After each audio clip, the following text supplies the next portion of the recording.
Hey everyone, welcome back. Before I begin this video, I'd just like to say that, of course, in the last video, I said to all of you guys that I was going to be uploading a Sweat Lodge related video, and well, as you can tell from the title, this isn't, but that is only because last weekend when I went to go film, it was like torrential rain, so my family doesn't sweat during that time. But I did get a little bit of footage, but it won't be up for another few weeks yet. So, and obviously, I'm not going to wait around. So, anyway, to start off this video, this morning I got a call from my partner, and he rang me up and he said, "Hey, just letting you know that Johnny is bringing the landlord over today to bring some plumbing things." And I replied, I'm like, no, no, no, no, no, no, no, no, no, absolutely not. And he actually hung up on me. I think it was an accident. And then he called me back, or I called him back, I can't really remember. And I overheard him say to my mother-in-law, "Oh, Lexi doesn't really like people coming over unannounced or with not not much notice." So yeah, it kind of gave me a bit of inspiration for this video, because I was just kind of feeling passionately against having my landlord come over, especially in the state that my house is. If you look at what the video of what we like to live with, my house is a little bit worse right now. So I just, I'm in my space. I don't want to be bothered. So this video is titled INFP, the 11 things we cannot stand. So my first point is people coming over unannounced. This could also go to like random phone calls, like from private numbers. I can't stand that. Just anything along those lines. Obviously, I don't like it when people come and knock on my door. I never answer my door if I'm not expecting anyone. I don't like it. It's just invading, and I'm not interested in that. When a private number calls, I generally either not answer it, or I get my partner James to answer it. And yeah, it's like the same with door knockers, just random salespeople. I won't answer the door. Now, James and I have this issue. The both of us can't stand. Sometimes, we go to the mall and we go into a jeweler's to look for like engagement rings and stuff. And we've actually started to avoid these particular shops because every time we kind of come close to one, like just outside the door, they eyeball you like they're about to pounce, or like, they act like vultures, and it's really like invading. And so we actually tend to avoid going into jewelers because we've just, in the past when we've gone in, they've, like, this one woman was just, "Can I help you?" like straight away. And then, as we were looking, she was like right there, like watching us. And then she brings this catalog out and just like looks at this catalog, and she's right there, and her energy is like invading our space. And it had been really off-putting for us. Oh, yeah. And then there was the reverse has happened when I've worked for Greenpeace as a door-to-door person. I felt really invading, going and knocking on people's doors at 7 p.m. while they're having their dinner. I just, as an introvert, I respect people's need for space. Yeah, when it comes down to it. INFPs, we're introverts, we respect people's space, and we want to have our space respected in return. So the second point is overstimulation. This one's a big one for me. Having kids around and the cartoons going and stuff, by the end of the day, it can be quite draining, and I really relish that nighttime where I get to just have that peace and quiet. But then, of course, James will put his sport on, so it's constant noise all through the day, and it's very exhausting for me to be able, to have constant noise and constant things going around me all of the time. And I very much value peace and quiet. So yeah, I get overstimulated very quickly. Same with going into like into a crowd. That is extremely overstimulating for me, and I often find myself reverting back into my space, or wanting to go back into my quiet space where I'm in solitude. So the next one is being micromanaged. Now, if you've listened to my last video, I've talked about a woman who she didn't like the way that I was, in the sense that I was creative and a little bit of a dreamer, and etc., etc., etc. Now, yeah, she was my manager, and she had this terrible habit of micromanaging me, which actually wasn't for the best benefit of the company. It wasn't, in benefit of the company, because that micromanaging actually put me off tremendously. Now, I'm one that, I'm a person who is very independent, and that's the way I like to work. Obviously, I can work in a team very easily, but as an introvert, as an INFP, I like to be trusted to be able to carry the task out, because I know that I will with precision, and I'm my biggest critic. And so if I make a mistake, I'll be the first one in to judge myself, basically, and try and fix my mistake. But when you have someone constantly looking over your shoulder at everything you do, it's like that first point of going into the shop and having someone just watch you all the time. It really puts you off, and you find that you make more mistakes. So yeah, as an INFP, that one just grinds my gears. The next one is being told we need to change, and especially if that conflicts with our values.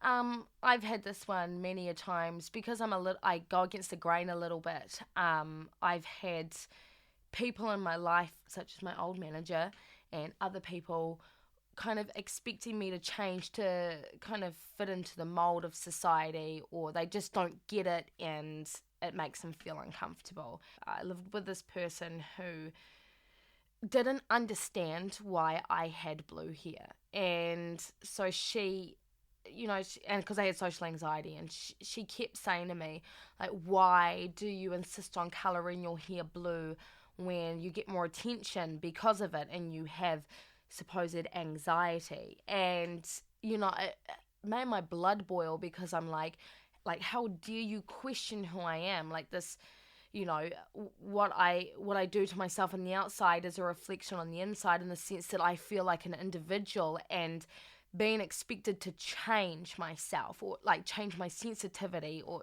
change anything like that, it goes against my values. And it's just one way to piss me off.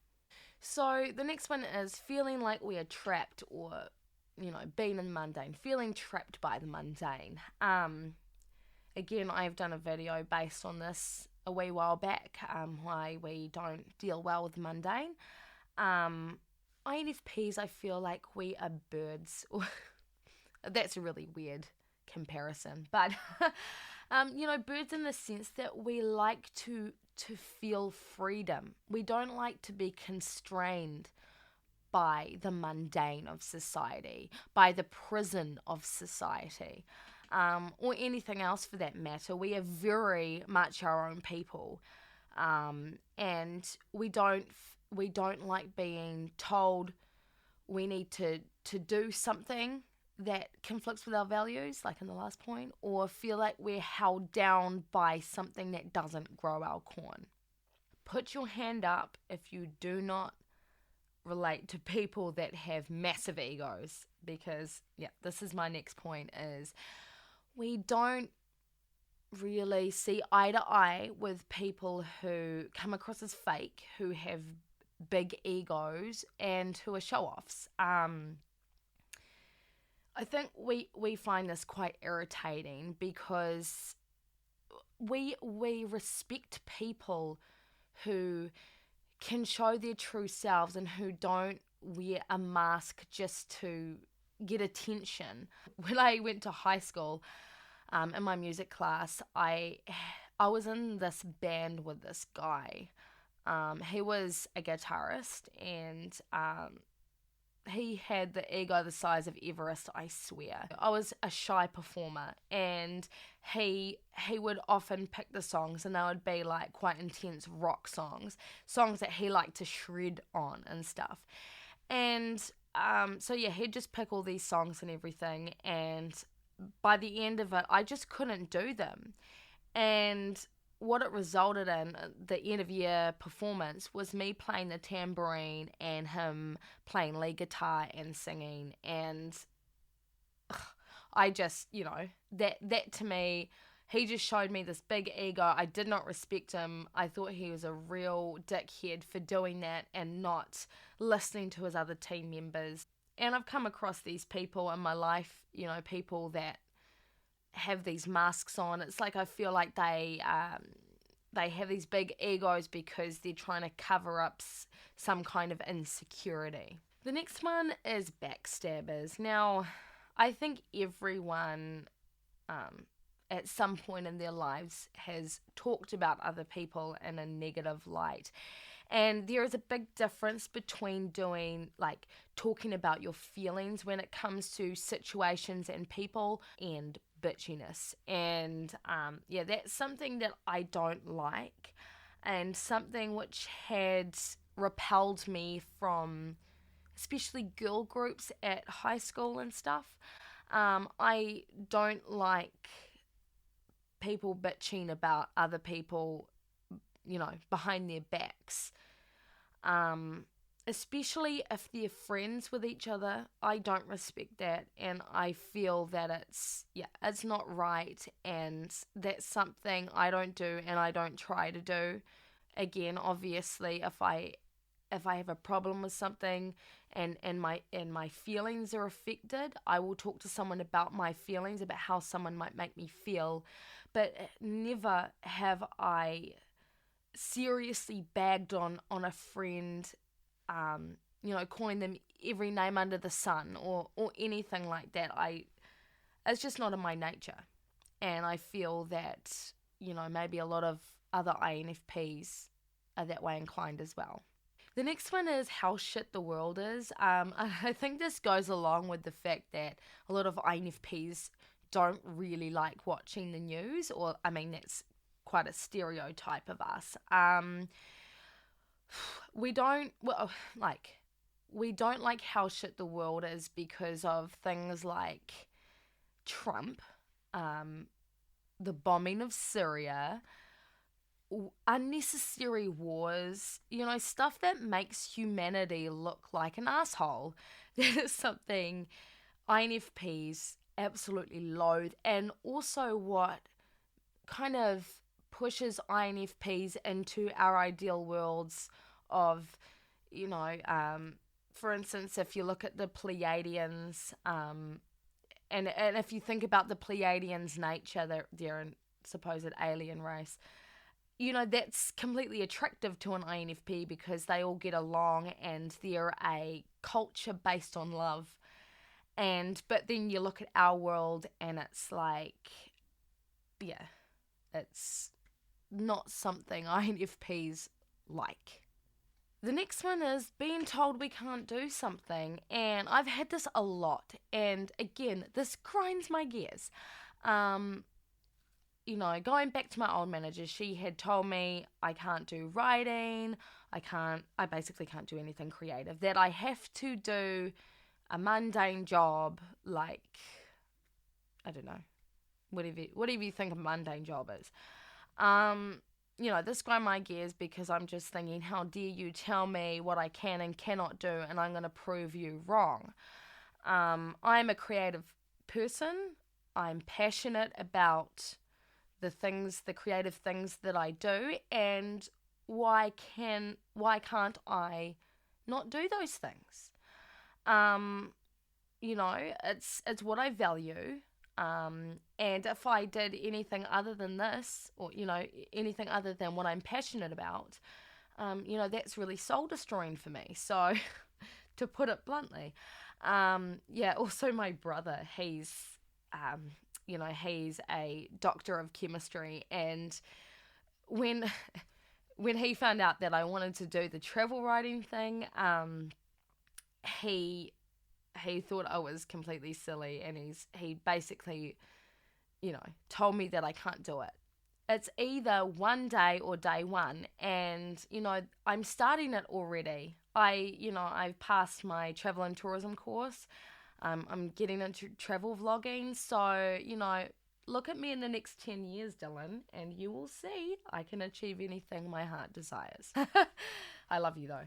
The next one is lack of inspiration, and this tends to be when we hit our dips. I have a mental, I don't know what you could, mental disorder called cyclothymia, which is like a mild form of bipolar. And basically, when my dips come, I can't do anything. I just want to stay in bed all the time. I've got no drive to do anything. I can't sleep, but I want to stay in bed all the time, and I'm just feeling depressed. And this is generally the time when, INFPs don't feel inspired and just feel the wrath of reality, and we just don't want to get out of bed. We can't feel inspired by anything, and this is one thing that kind of crushes us, because we are people who are led by inspiration, by our values, and when we do feel inspired, that's when we are in our power. But when we're not inspired, we're not in our power. So I think this one ticks us off. And to finish it off, the last one is trends and popular culture. I believe INFPs value the fact that they are individuals and they can make their own minds up about things that align with their values. And sometimes this might not be following trends. Obviously, look, I'm wearing makeup, I do my eyebrows. Obviously, a lot of us follow trends to some extent, but when it comes to who we are inside, we don't identify with what is popular, or we're not sheep. We do not like following a crowd, and we're individuals who like to make our own minds up about who we are and how we represent ourselves to the world. Well, anyway, thank you so much for watching, and I hope you could relate to some of these or all of these points. I come up with these points based off my own experiences and how I feel. And so obviously this might not be for everybody, but I'd love to hear about what ticks you off as an INFP. And I hope you have a good day, night, evening, morning, wherever you are in the world. Bye.